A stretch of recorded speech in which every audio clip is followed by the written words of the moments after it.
बचाइए एकमात्र यही कड़ी थे जिनका दरवाज़ा सबके लिए खुला रहता था, स्टूडेंट्स के लिए, नौजवानों के लिए। और कोई भी एससी एसटी ओबीसी माइनॉरिटी का समाज कभी भी कोई मुद्दा लेकर के इनके सावन तुगलक रोड पर कभी भी जा सकता था। इंश्योर कराने के लिए महिला रिजर्वेशन बिल आ रहा है तो उनका हिस्सा अभी से होना चाहिए। ये बात शरद जी, नेताजी और लालू जी ने मिलकर इंश्योर कराया, वो आज तक अटका हुआ है। दबंग जातियों ने गोलबंदी करके, जिसमें शेर सिंह राणा की उन्होंने बात किया, फूलन देवी का हत्यारे की बात साफ साफ पार्लियामेंट में कह रहे हैं कि जो फूलन देवी का हत्यारा है उसको लेकर के एक कमरे में, घर में मीटिंग होती है, उसको कभी पुलिस नहीं पकड़ती है।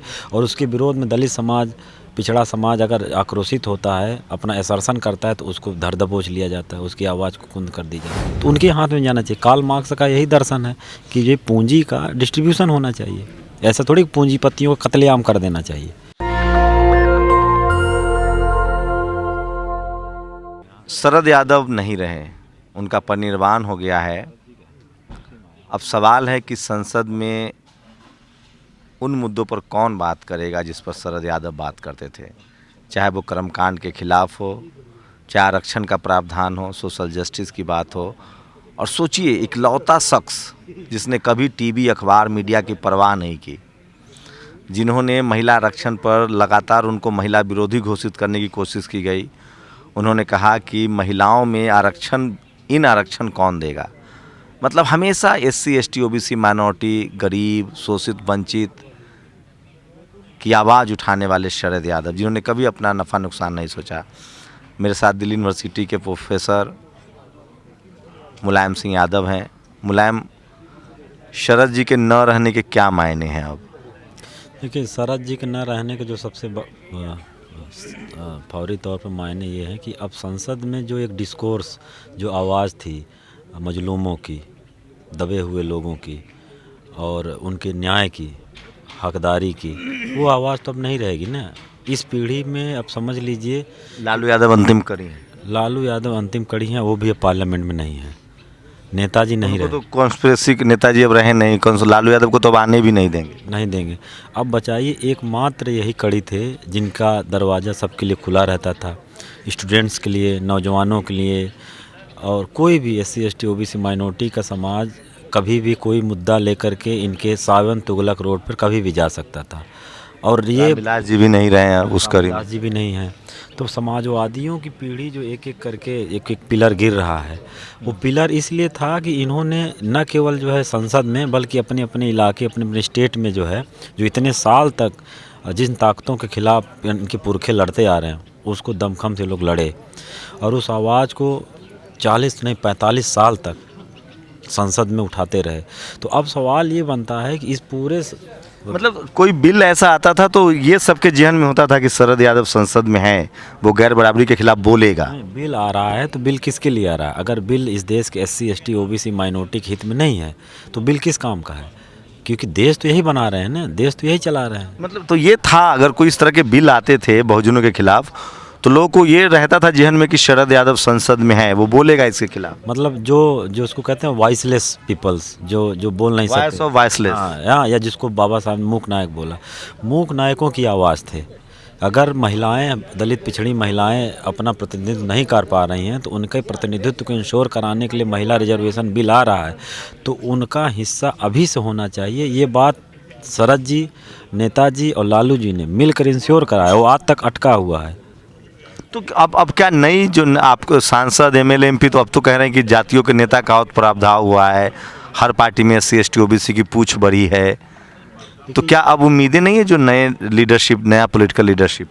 भाई, जो जाति का नेता है, शरद जी जाति के नेता थे नहीं, तो जो जाति के नेता वो जाति महासभा करे ना, उसका जातियों का प्रतिनिधित्व करे, जाति महासभा ऑर्गेनाइज करे, जाति महासभा में अपनी जातियों को उत्थान कल्याण की बात करें। लेकिन समाज के नेता, जो वंचित समाज के नेता, उन हाशिए के मजलूमों के नेता का बनना है तो आपको मजलूमों के हितों की बात करना पड़ेगा, अपनी ओवरऑल एक बात। दूसरी बात, ये मुहिम जो है जाति तोड़ो का मुहिम था। जाति का फांस, अभी तो हाल फिलहाल में हाथरस वाले केस को लेकर के शरद जी ने कितनी अच्छी बात की, अंतिम तक में कि भाई कैसे जो है अब कौन न्याय करेगा हाथरस में जो हुआ, या जो दबंग जातियों ने गोलबंदी करके, जिसमें शेर सिंह राणा की उन्होंने बात किया, फूलन देवी का हत्यारे की बात साफ साफ पार्लियामेंट में कह रहे हैं कि जो फूलन देवी का हत्यारा है उसको लेकर के एक कमरे में, एक घर में मीटिंग होती है, उसको कभी पुलिस नहीं पकड़ती है, और उसके विरोध में दलित समाज, पिछड़ा समाज अगर आक्रोशित होता है, अपना असर्सन करता है, तो उसको धर दबोच लिया जाता है, उसकी आवाज़ को कुंद कर दी जाती है। तो अब ये सब उन आवाज़ों के एक तरीके से पैट्रन थे, जो छोटे छोटे जगहों पर वो जो उनको बल मिलता था वो इन्हीं सब नेताओं से मिलता था कि अगर हमें हमारी आवाज़ कोई अगर संसद में उठा सकता तो ये धर्मेंद्र जी हैं, अली अनवर साहब थे, नेताजी उठा सकते थे, शरद जी थे, एसेसिबल थे सबके लिए, सब समाज के लिए एसेसिबल थे, मीडिया वालों के लिए एसेसिबल थे। तो पूरी पौध ही खत्म हो गई, अब क्या होगा, आगे क्या होगा? अब आगे के ये नए जनरेशन के जो नेता हमारे समय के हैं, इनको सोचना चाहिए कि क्या अपनी पीढ़ी की इस विरासत को बचाना है या यहीं से ख़त्म कर देना है, क्योंकि ये चैलेंजिंग काम। तो कोई बगैर नफ़ा नुकसान सोचे खांसता नहीं है, बोलना तो बात दूर की है। नहीं, नफ़ा नुकसान में आपका ऐसा नहीं कि लोग नफ़ा नुकसान नहीं सोचते, लेकिन नफ़ा नुकसान का जो फलक था, जो सीमा थी, बहुत बड़ी थी। उसमें SC ST लार्जर बहुजन हित था, बहुजन हिताय की भावना थी इनमें, इसलिए बहुजन का हित के बारे में सोचते थे। देश के जो मजदूर हैं, किसान हैं, कामगार हैं, उत्पादक वर्ग है, उनके हितों की बात करते थे लोग। तो ये मतलब अब कहीं न कहीं जो देश बनाने वाले हैं वही उनके प्रतिनिधि गायब हो गए हैं। अब अगर पूंजी के प्रतिनिधि बनेंगे तो पूंजी की बात होगी, पैसे के प्रतिनिधि बनेगा तो पैसे की बात करेगा। शरद यादव को पूंजीवादी के खिलाफ लड़ना ज़्यादा कहेंगे या जातिवाद के खिलाफ लड़ रहे थे वो? देखिए, अब जब पूंजी का पूरा डिस्कोर्स ऐसा है कि पूंजी कुछ ही लोगों के पास है, और जो पूंजी से वंचित है उसको भी तो पूंजी चाहिए। लड़ाई तो पूंजी का एकुमुलेशन है ना, एक जो धन संचय हो रहा है वो कुछ ही जातियों और कुछ ही वर्ग के हाथ। भारत में धन की भी लड़ाई जाति से जुड़ी हुई है। मैं कह रहा हूँ धन संचय का, भाई धन संपदा देश का हो या किसी व्यक्ति के हाथ में जा रहा है तो उसी के बंटवारे की बात है कि भाई एक ही व्यक्ति के हाथ में क्यों जाएगी पूरी धन संपदा। वो उनकी भी बात हो जो धन संपदा पैदा कर रहे हैं, जिनके श्रम पर धन संपदा बन रही है, तो उनके हाथ में जाना चाहिए। कार्ल मार्क्स का यही दर्शन है कि ये पूंजी का डिस्ट्रीब्यूशन होना चाहिए, ऐसा थोड़ी पूंजीपतियों को कत्लेआम कर देना चाहिए। ये तो कार्ल मार्क्स ने कहीं नहीं बोला है। पूंजी का सबसे बड़ा दर्शन तो दुनिया के सबसे बड़े फिलासफर ने दिया है, जिसका नाम कार्ल मार्क्स है। उन्होंने कहा कि जो पूंजीपतियों का जो मुनाफा है वो जो है मजदूरों में बंटना चाहिए, क्योंकि ये जो मुनाफा हो रहा है उनके श्रम पर बन रहा है, उनके श्रम के शोषण से बन रहा है। तो हम भी तो चाह रहे हैं कि हमारे पास तो सब कुछ है, हुनर है, उत्पादक वर्ग है, एक से एक नायाब हुनर हमारे जो है पिछड़े दलित जातियों में है। तो हमारे पास कमी क्या है? हमारे पास कमी सिर्फ पूंजी की थी। वो पूंजी हमें मिल जाए, बाकी सब ठीक है। पूंजी, राजनीतिक पूंजी तो लगभग अब खत्म माना जाए शरद यादव के साथ ही। मतलब सोशल जस्टिस के कलेवर वाली राजनीतिक पूंजी तो हम कह सकते हैं कि अगर उस विरासत को देखी कौन ले जाता है। मतलब ये लड़ाई क्या है ना, ऐसा नहीं कि शरद जी भी थे तो किसकी विरासत लेकर आए, कर्पूरी की विरासत लेकर आए, लोहिया की विरासत लेकर आए, समाजवाद की उस पौध को जो है उन्होंने सींचा, आगे बढ़ाया।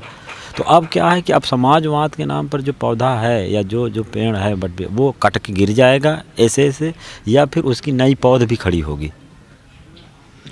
सवाल वही है कि संसद में सड़क के लोगों की बात अब कौन करेगा, क्योंकि अब शरद यादव नहीं रहे। आप लोग की राय बहुत ज़रूरी है। कैमरामैन आशीष के साथ शंभू कुमार सिंह, नेशनल दस्तक, दिल्ली। नेशनल दस्तक की आपसे गुजारिश है कि अगर इसको बचाना चाहते हैं तो नेशनल दस्तक को सब्सक्राइब करने के लिए रेड कलर के सब्सक्राइब बटन को दबाएं, फिर बेल आइकन की घंटी दबाएं। नेशनल दस्तक को बचाने के लिए बहुत ज़रूरी है कि हर खबर को शेयर करें, लाइक करें, कमेंट जरूर करें।